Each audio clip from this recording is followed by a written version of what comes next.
Hello animators, and welcome back to my game animation workshop.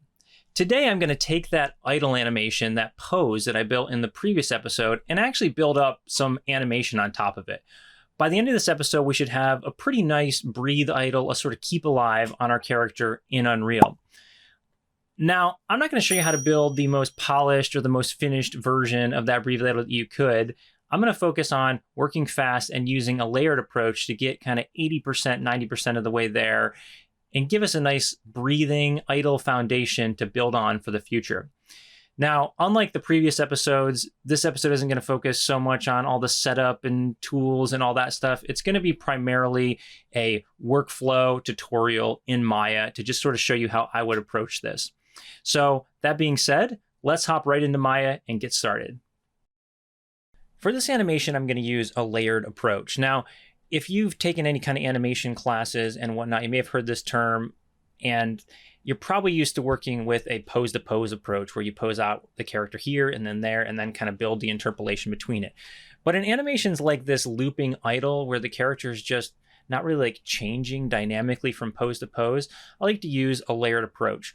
And a layered approach is sort of starting with the core movement at the center of the character and working outward from there naturally, just kind of letting the body organically move based off of that core movement.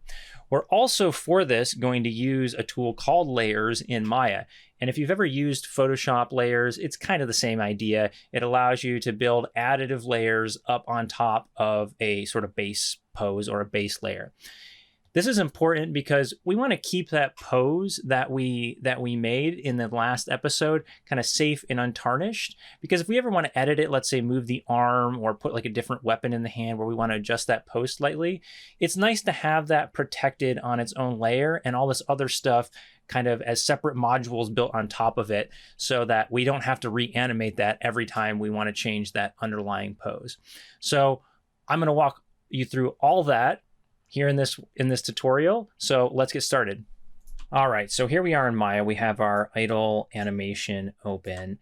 And the very first thing that we're gonna do for this layered animation is actually add a new layer to our scene. And like I said, this kind of works like Photoshop if you've ever used that. To get your layer menu open, you wanna make sure that you have selected up here your channels. And down at the bottom, this will automatically appear. Now be careful that you're not over here in your display layers, which is just the visibility and sort of transparency options for the various things. You actually want to make sure you're here in the animation tabs of the layer menu, okay? And you'll notice that there's not actually anything in here at all right now.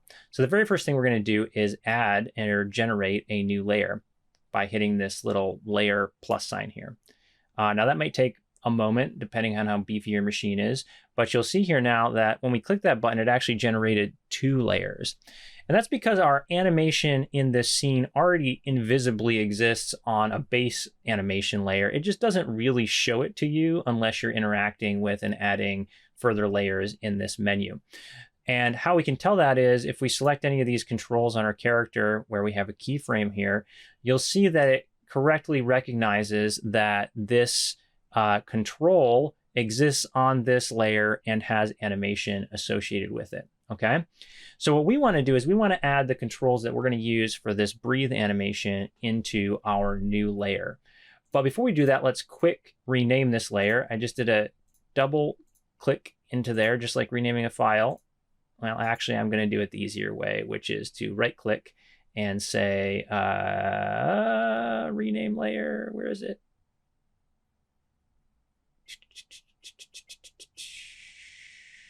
Well, never mind. I'm going to click into it and call this breathe. Okay, name it something smart.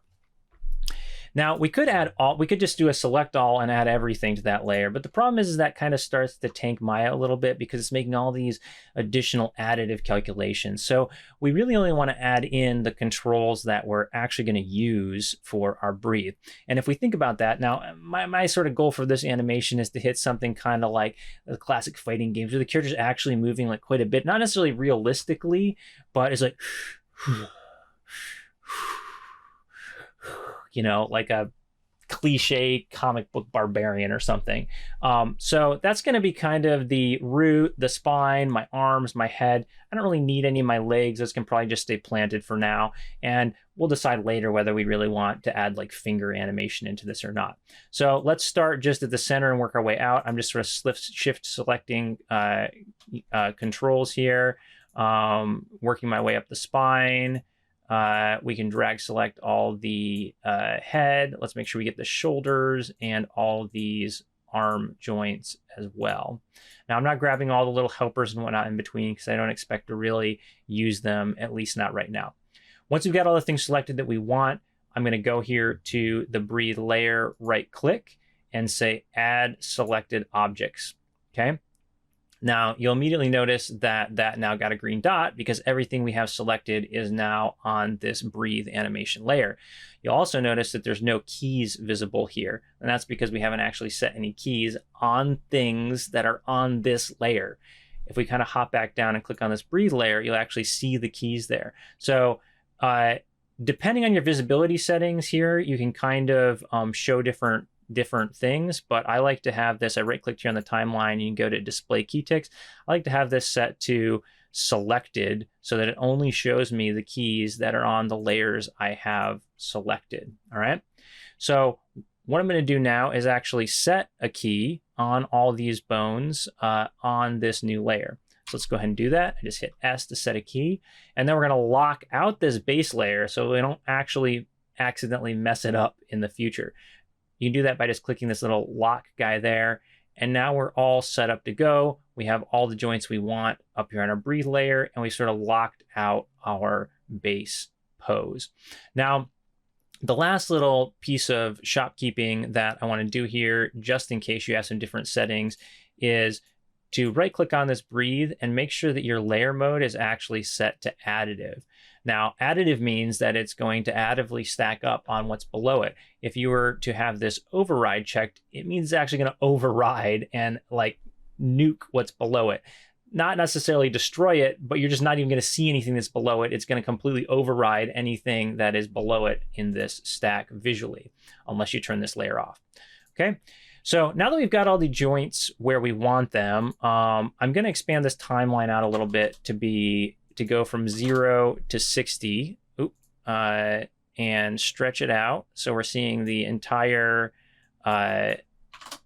distance of it. So we're going from 0 to 60. And I'm going to right click here on this layer again and hit select objects. And that's going to select everything that's on the layer. And I'm going to move this keyframe back down to 0 just so we're starting clean. I'm also going to copy this frame over to my end by right-clicking copy and right-clicking paste. Okay, so we got our same pose beginning and end, and then I'm going to set one more pose right here in the middle.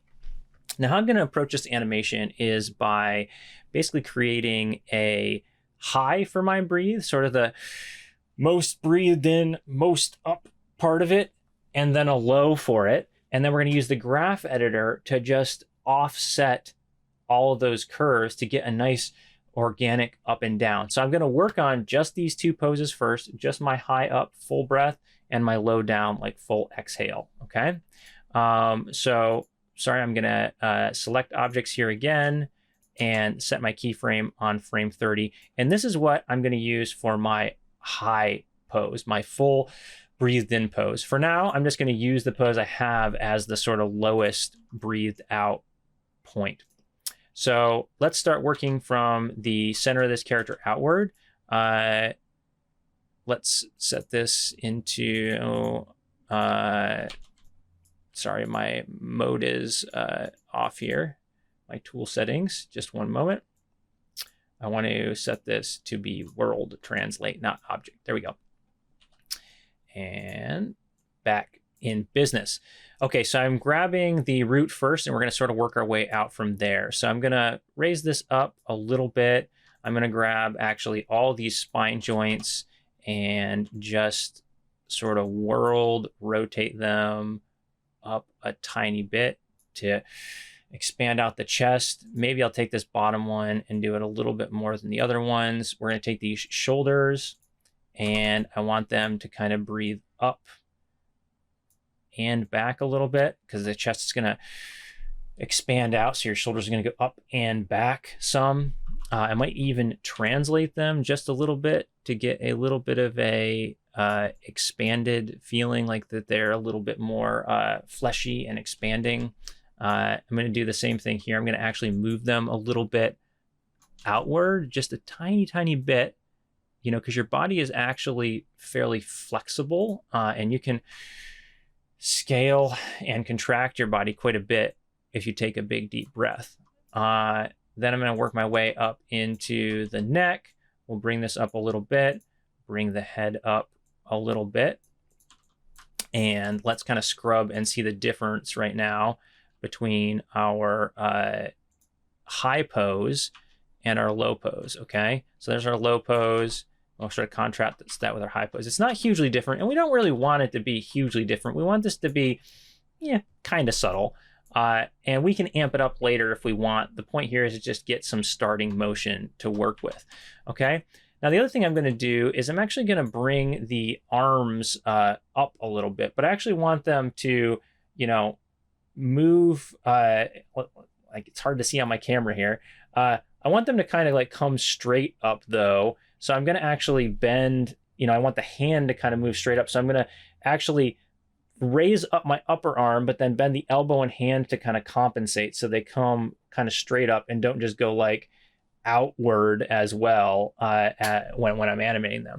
And you'll kind of see what I mean when I animate this here. I'm going to start at the top and rotate that back a little bit, then grab the elbow, bring it forward a little bit, and take the hand and just in world kind of rotate it back a little bit. And now it just kind of feels like he kind of flexes and then relaxes the arm a little bit, as opposed to it just sort of wobbling out here with the animation. And for this arm, I'm going to do the same thing, but I'm going to do a little bit less, because I want this hammer thing, this club he has, to actually have some weight to it. And if it moves too much during the breathe idle, it's just going to make it feel a little bit lighter than I think I would want. So I'm going to just do a little bit of subtle motion here to bring that up a little bit, and actually barely move that. And we can kind of contrast it now and see that we have an up and a down. I think the last thing I'll do is just add a little bit, tiny bit more vertical on the root, and maybe a little bit of back to it as well. And that is probably a good starting point before we start breaking this apart and layering out the different parts of the body. All right, now that we've got our maximum up, our sort of full inhale, and our exhale pose, we want to start working on the timing, and then the timing of the action a little bit, and then also start pulling apart our curves. And what I mean by that is that we're going to start at the root, work our way outward from there, and start offsetting each curve by a little bit the further it is away from the root, so we get a sort of like natural organic feel to our breathe. But first things first, let's tweak the timing a little bit, because as it stands right now, we just have a keyframe on 0, 30, and 60. So our motion is just going to be very even. It's going to be the exact same timing in as out. Okay, so let's select all of our objects again here on this, and let's think about this for a second. You know, we could kind of go two different directions here, and you could have a more big inhale and a faster exhale, or you could have a sort of fast inhale and a bigger exhale, and those kind of have two different feels. The big will feel a little bit more relaxed, whereas will feel a little bit more gaspy or maybe frantic. And I think that what I want here is the little bit more of a relaxed vibe. So what I'm going to do is make my inhale a little bit longer with a little bit of a faster exhale. And I'm going to do that as I select all my joints. Again, I'm still on my breathe layer. And I'm just going to drag this key towards my exhale a little bit. Well, maybe we'll put it at 44. So basically we have this big inhale, and then the exhale is actually kind of quick. It's like less than half the frames of the total inhale, all right? And I think that'll give us a good starting point to start offsetting these curves. So you'll see that I actually brought my graph editor back over here because we're going to start working in this a little bit. We'll just pull the character up here out of the way. And we're going to start offsetting these curves, starting with the center and moving outward, okay? So the very first thing we're going to use is the spine. I'm going to select all 3 spine joints. We're going to leave our root exactly how it is. That's going to be the sort of core point where all this motion is going to start from. And quickly here, I'm just going to use or expand this or change the view here a little bit just so we can kind of see all our curves here. And oh, I forgot one step. We want to make all of this looping first. You know, normally if I was to move one of these curves over on my graph editor, since it's not looping, you're basically not going to get any animation where it begins and ends. It's just going to get cut off. So what we want to do is we want to make all the curves that we just animated repeat forever. Okay. And how we do that is we select all our objects again. And here in the graph editor, we drag select all our curves, go to curves, pre-infinity cycle, and post-infinity cycle. And we can actually visualize this now. If you click these 2 little guys here, see, you can now see that these will loop forever into infinity and also, you know, back into pre-infinity. So now we will grab our spines here and we're going to start shifting these over. And is there a science to this about how far we want to shift these to delay them behind the root? Not really. I'm just sort of guessing and feeling it out. And in each stage, I'm going to kind of look at the results of it before moving on to the next section of the character. Okay. So I'm going to just start with a guesstimation of kind of offsetting each of these by 3 or 4 frames. That's just kind of an instinctual guess. So we'll go 1, 2, 3, 4 over. We're going to drop the one that's closest to the root. So we're moving away from the root. And then we're going to delay these even more. Let's say 1, 2, 3, 4. Same thing again. Now we're moving even further away from the root. So it's going to be delayed even more. 1, 2, 3, 4. Now, if we click here and scrub, we can see that this motion now is a little bit more organic in the spine. Let me just play it. It's not all happening at once. It's actually offset with the root starting the action, then the spine 1, spine 2, spine 3, and so on and so forth, giving us some nice overlapping motion, okay? And it's already looking fairly nice, okay? So let's move out a little bit from there. Let's grab, we'll do the arms next. So let's grab our shoulders and all of our arm joints. And we did 3 or 4 frame offsets for all the spine joints up to here. So that's going to be our starting point for the shoulders, is that combined offset, which is about 12 frames. So let's grab all of these curves and we'll start by moving this over by 12. 1, 2, 3, 4, 5, 6, 7, 8, 9, 10, 11, 12. And I have magnetism turned on up here. That's how I'm kind of just letting it click over frames. And since we want to go a little bit beyond that, I'm going to drop another 1, 2, 3 onto all these. Let's deselect the shoulders. So we're moving outward down the arms now. And these I'm not going to offset quite as much. Maybe we'll do like 2 frames. 1, 2, select the next ones, 1, 2, select the next ones, 1, 2. Okay, and let's see what we've got. Now, I'm not quite super happy with this because if you look at how things are offsetting, the shoulders actually feel like they're delayed a little bit too long. So I might have gone a little bit overboard in how much I delayed the spine, because it's resulting in the shoulders feeling like they hang back and up for too long. So let's go back and we'll do a little bit of fix up here. I'm going to select all these spines and we're going to take take these down a notch. I think I'm actually going to maybe take like 2 offset frames out of each of these. So I selected them all first. Then we'll grab the next ones up, take 2 out of that. And this is just kind of, you know, like I said, it's just all about kind of feeling it out, feeling what seems natural. And that means now we're going to have to bring back our arms a few frames too. If we scrub and kind of see like what's the peak up, there is kind of like 48 or so. And you can see that our peak high of our shoulders is now way over here. So it's way delayed now beyond where the peak up of the spine is. So let's bring this back. So it's just like a couple frames behind it, somewhere like there. And let's see what that plays like now. That's starting to look pretty good, actually. We can maybe even bring it back another frame. And there we go. If we look at it from kind of the side, we're starting to get some nice natural offsets on everything. It's starting to look pretty good, actually. Okay, so let's do the neck and head. We're going to do the same exact process. I'm just going to grab the neck and head.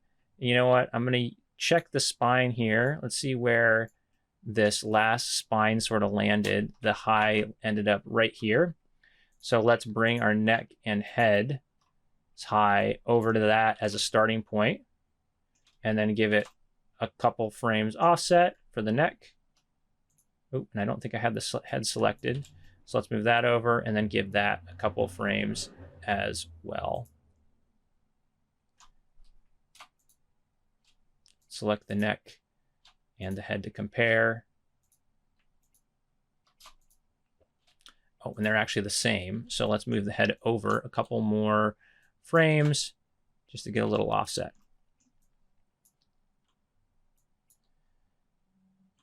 And there we're starting to get a pretty natural feeling idle. Okay. Now, the next step that I'm going to do is actually to add a little bit of motion in the horizontal direction. Everything we've added so far is very straight up and down, and we want to make sure that we're always kind of hitting all of the axes of the character so that our character doesn't feel like they're just pinned in one direction. So things are going to get a little bit confusing curves-wise because we did all this offsetting and whatnot. If we now try to add some horizontal motion on this same exact layer. So how we're going to do this is we're actually going to create another layer on top of this to deal with our motion in this axis, okay? So let's go ahead and do the same process we did before and just add another layer here. And we'll call this, let's call this something smart, breathe left, right. And actually, you know, while we're at it, just to, for the sake of sanity in the future, let's call this breathe up, down, okay? So we're gonna lock out our breathe up, down layer because we don't wanna mess with it right now. Same thing as that bottom layer. And then we're gonna just add a few joints to this left, right layer unless we need them for later. I'm going to grab my root and my spines as a starting point, and that may be enough for now. So let's add these to this. And now we have our breathe left, right layer. Let's set a keyframe on 0 just as a starting point. Now let's think about this for a second, because if we keep the same frame range we have and we start putting some back and forth motion into it, right now our animation that we have is all on this like up and down axis, and it's one cycle. So if we wanted to have a back and forth motion to it, it would be in the same repetitive up and down cycle. And I don't think we're going to be able to really get a great motion within the confines of one cycle. So what I'm going to do is I'm going to expand our timeline out to include 2 breathe up and down cycles, so we can get this sort of, as we go up, we go one direction and then up back the next direction. So we'll basically have 2 breathe cycles to do the full back and forth cycle, okay? So how we're gonna do that is we're actually just gonna go down here to the timeline and change this to 120 as opposed to 60. And then we're gonna animate our cycle across this. So let's put a keyframe at 120 and a keyframe at 60. And actually, I should do that for all the things on this layer. Just make sure we got everything selected. And we'll grab the root first and bring this direction just a little bit, and maybe give it a little bit of rotation in that direction too. So that's going to be our our left, his right, our far left pose. We're going to copy that over to the end there. And then we're going to do the same thing in the opposite direction here. So bring him a little bit this way, maybe rotate him a little bit this way too. Okay. I'm also going to add some spine motion in the same directions. I'm actually going to rotate him in this axis a little bit in that direction, as well as this axis a little bit. And then do the same thing for our far extreme in the other direction. Okay. Now, once again, this is going to look like it's happening kind of all at once, which we will deal with through offsets. But let's take a look at what we have so far. We already have some nice back and forth motion in there that layers nicely over our already existing breathe idle.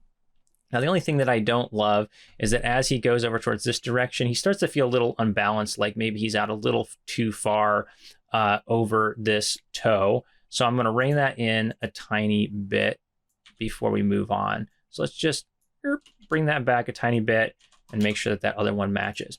Okay, so now I'm going to do the same exact thing that I did on the breathe portion to get the upper body to feel like it sways behind the core of the character a little bit. I'm going to select all these spine joints. We're going to make these repeat forever just by clicking those buttons. That's the easier way to do it. And then we're going to offset these. Since this is a longer cycle, I actually think we probably do want like 4 or 5 frames between each of these. So I'm going to start with 4. Let's go 1, 2, 3, 4. Get rid of that bottom one. So we're working our way outward, just like in the breathe. 1, 2, 3, 4. Outward again. Grab these. 1, 2, 3, 4. Okay. So now what we're going to get is the chest of the character's cycle offset from the root of the character by a little bit. And that looks pretty natural. I mean, we could probably brush it up a bit, but it doesn't look too bad. Let's kind of take a look from behind, see if we have any feelings about it. Now, listen, there's a lot more I could do to this character, and maybe I will in the sort of time between this and moving on to the next thing. If I was to stop here, though, I'd have something pretty good. I think the steps that I might take behind the scenes are to actually propagate this motion all the way down, even into the hands, to try to make this weight feel a little bit better. For this, you know, this weapon here kind of feels a little bit stiff. It doesn't really have like much motion to it, even though it's like moving through space quite a bit. So I think I might work on those things a little bit before moving on to the next step. But I'll be using the same exact techniques that I just showed for doing all this, which is adding those things in on layers and just using my curves to offset them a little bit. All right, so with just a few more minutes of work, I added in a few extra nice polishy points to this. As I noted, I added a little bit more of a up and down to this mace here to make it feel like it's pushing a little bit more weight onto this wrist. I added some finger motion here. This finger motion might be a little bit more gooey than I would like. I might go back and tense it up at some point. But at least it's nice organic motion that flows well with the rest of the character and feels organic and pretty natural. You can always go back in and add some like little bit of like tension to it, maybe a little like shake or something here and there. But as a starting point, this is pretty nice and mostly illustrates the sort of layered approach that I wanted to in this episode. The last thing I wanted to show was to kind of circle back to the quote unquote non-destructive approach that we used here and talk about, well, not just talk about, but show how powerful it can actually be. So we smartly built all all this breathe animation on these layers above our base pose. And what that allows us to do is we can go back now, we can actually edit the base pose without destroying any of the animation that we created this far. So let's lock out our two breathe layers because we don't really want to mess with them anymore, and go back down here and unlock our base layer. Now we can do cool things with this, like actually change the position that this character is holding their weapon. So let's say, you know, we decided down the road that we actually want this character to hold the mace actually up in the air. We can go back to this pose that we made and let's build that. Okay, I just grabbed these joints here. You can kind of bring this elbow up, this hand up into a pose that, you know, still feels pretty natural and kind of gets the idea we're aiming for. Maybe even we take the whole spine and bend it this way a little bit to compensate for that. And let's see, we'll bring this arm. I'm just trying to create a sort of natural pose here, something like that. Okay, so let's say we decided we wanted to change our idle pose to something like that. Because we built all of these as additive layers on top of these, when we play, all that animation will still propagate exactly the same onto our new pose that we generated. So this allows you a lot of power down the road to reuse or these breathe idles that we made on top of lots of other poses potentially in the future. And that's where we're going to stop with the Maya portion of this tutorial. Now, this kind of layered approach is a good approach for any kind of looping animation. And you'll run into lots of those in games. You know, imagine your character does a spell cast and has a sort of looping portion to it. Or, you know, let's say like a falling animation where your character's falling through the air. Those are great animations to approach with a more layered mindset as opposed to a pose to pose, which is a little bit better for, you know, things like attacks or runs or whatnot. And layers themselves, the actual tool, the layers in Maya, are great for adding any kind of breathing or just sort of noise or life over literally any other animation. A lot of times I'll add a little bit of a noise layer or a little bit of back and forth or rock to things like runs, or literally any animation you could add a little bit by putting that on a layer. So the last thing we're going to do in this episode is propagate this over into Unreal, and we're actually going to overwrite our old idle pose with this new idle animation and take a look at it in game. All right, so just like the previous times we exported animations, we're going to select our export group here in the outliner, and we're going to go to File, Export Selection. Make sure you have FBX selected, and we'll hit Export Selection. And in this menu, as always, make sure you have Animation, Bake Animation selected, and that your frame range is actually correct. Now, unlike the previous times we exported where we were creating a new file, in this instance, we're going to actually overwrite the old file. So let me select this and get this going. So we're just going to hit Export Selection, say yes, replace it. Now, the reason that we're overwriting the old file is that Unreal actually understands and remembers which file we used to import the previous animation. So if we overwrite the old file and then do a re-import in Unreal, it's going to look at that same file and just grab the new version of it, essentially. Unreal is really good at remembering and maintaining those connections. And these exports, they sometimes take a little bit of time, so it's a good time to step away and grab a coffee or whatever between sessions. So we'll just close out of that. Tells me there's some errors, but it always tells me there are errors, and then we're going to hop over to Unreal. All right, so here is our friendly Thor in Unreal in his static pose, and I already have open here the idle animation file. Let's open this baby up.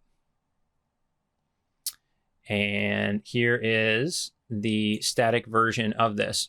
Now we can very easily now just go right up here to re-import animation. It's going to go out and grab the new version of that file. And what we should see here is our now fully animated idle in place. So check it out. And it looks pretty darn diggity good, if I do say so myself. All right, so let's check it out in game. just to make sure that everything's working.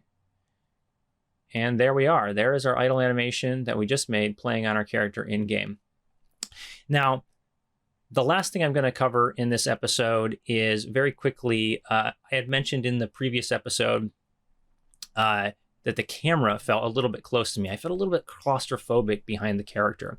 So I'm going to show you quick how to fix that before we work our way out of Unreal here. So let's hit escape to hop out of this. And we're going to go find our character's pawn by selecting this guy. You'll notice here in the world outliner, it actually selected this, and we can go right here and directly edit this right through this menu. We don't even need to go search for it. We can just hit edit third person character. And what we're looking for, if we go over here to the viewport, we can see that this camera is kind of floating behind the character. But if we look in the components here, the camera itself is actually a child of this camera boom. So there's this kind of like invisible connecting boom that is attaching the camera to the character.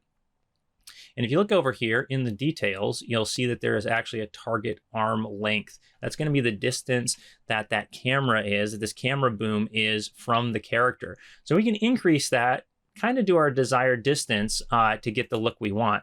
I'm just going to sort of guesstimate based off of how close it was that if we go to 450, that might look pretty good. And you can see that the camera, boop, hop back on that boom arm. Okay, so let's downsize this, play. And you can see now, let's maximize this, that we're in a little bit more of a comfortable position now.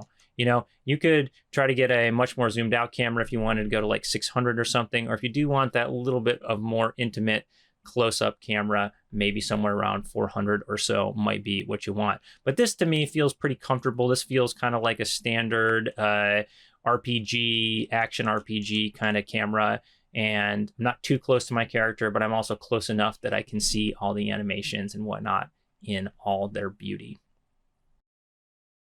Now, as always, I want to finish up the episode by taking a little bit of a critical eye on our own animation and giving ourselves kind of a self-critique in game to see if there's things that we could add or improve before we move on to the next thing. So I'm going to open up the character in Unreal with our new idle on it. We'll do a little look around and see if there's any notes that we can make for ourselves about how we could improve this animation in the future. All right, so I'm not going to look at this animation actually in-game because it was difficult for me to actually aim with my cursor and point things out. So I'm just playing the animation here in the animation viewport in Unreal. So let's make this embiggened a little bit and talk about some of the points that I think we could improve on this.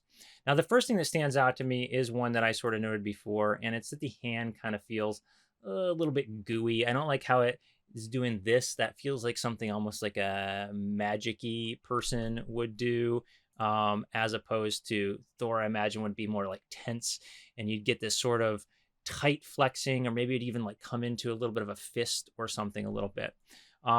One of the things that kind of stood out to me was that I have some clipping here in the shoulder. Just the fact that I didn't put much rotation on that arm as the body sort of rotates back and forth. You can see in the chest here that there's a little back and forth motion in the chest, and I didn't really reflect that in the arm. So what you get is some pinching there that just feels a little bit unnatural because this arm is just sort of stiffly keeping its position in world space as opposed to rotating with the character.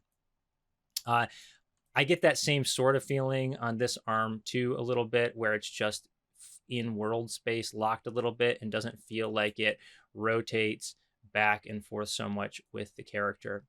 The last thing that sort of stood out to me was that I didn't really put much work into the motion of the head. I did do this back and forth motion in the body to kind of make sure that I had movement in all my axes, but I didn't really propagate that into the head, so the head feels just kind of locked into position. And it might be nice to get a little bit of like a tilt to it as it goes back and forth. We as humans do keep our heads pretty stable, but there would be some subtle motion there that might help. As far as things that we could add to this, I think that what I'm really just missing is some sort of randomness to the head and upper body that makes the character feel a little bit more alive. So if I was to add anything to this animation, I think I would probably create a new layer in Maya and do a little bit of blinking and a little bit of looking around, just this kind of keep alive stuff where, the character is looking around, doing a little bit of blinking, maybe rotates the body a little bit as they do it and shifts the weight. So I'd probably just do a layer of sort of random look around and weight shifting to take this breathe idle from just a looping animation to something that feels a little bit more natural and alive. And I think that if I hit those notes, I'd actually have a pretty great animation here to then be the core for my character that we can build everything else around. And with that critique, that pretty much wraps up this episode on layered breathe animation. Now, this would be a great time for you to take that animation that you just created and do some of the steps that I just talked about. Add in another layer to try to add some fidgety weight shifting, some look arounds and whatnot into your animation. It'll really take it from just feeling like a quickly made loop into something that feels alive and like a real character. There's a lot of personality in those little things. And as always, if you do that, if you do build your own animation, if you have some ideas that you want to show to somebody else, make sure that you get some feedback, not just from yourself, but from other people as well. I know that in these episodes, I'm always giving myself my self-critique, but if I had the opportunity, I would be reaching out to other people to make sure that I'm getting feedback from them at this stage as well. These idle animations are just so core to the character and just the at a glance personality that you're going to see, because the animation is going to come back to them over and over and over again. So it's always great to have another set of eyes on them. So with all that said, happy animating and catch you next time.